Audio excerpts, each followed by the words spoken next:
অনেকেই প্রশ্ন করে থাকি যে ডাবল ক্লিনজিংয়ের জন্য কোনটা ভালো, গার্নিয়ার মাইসেলার ওয়াটার নাকি অয়েল ক্লিনজার।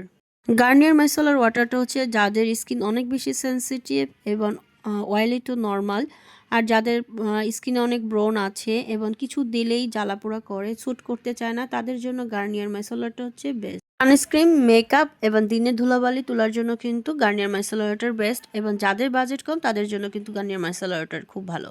এখন দেখাচ্ছি skin on 004 centella light cleansing oil.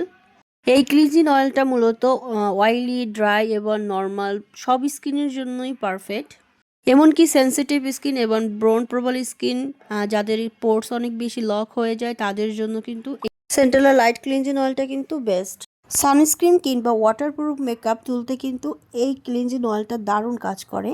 এমনকি যাদের ব্ল্যাক হেডস হোয়াইটেসের প্রবলেম আছে তাদের জন্য কিন্তু এই লাইট ক্লিনজিং অয়েলটা খুবই ভালো কাজ করে।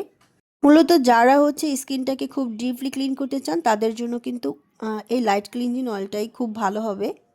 আমাদের স্কিন যত ডিপলি ক্লিন হবে তত আমাদের স্কিনে ব্ল্যাক হেডস হোয়াইটেসের প্রবলেম, ব্রণের প্রবলেম, পোর্স লক হয়ে যাওয়ার প্রবলেম খুবই কম হবে। এবং অন্যান্য যে প্রোডাক্টগুলো আছে যেমন সিরাম, টোনার, ময়শ্চারাইজার, এগুলো কিন্তু খুব ভালো কাজ করে স্কিন ডিপ ক্লিন থাকলে।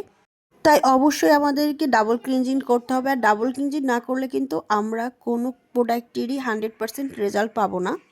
তাই এখন ইনবক্স করুন গ্ল্যামার বাই সোনা ফেসবুক পেজ এবং হোয়াটসঅ্যাপ নাম্বারে।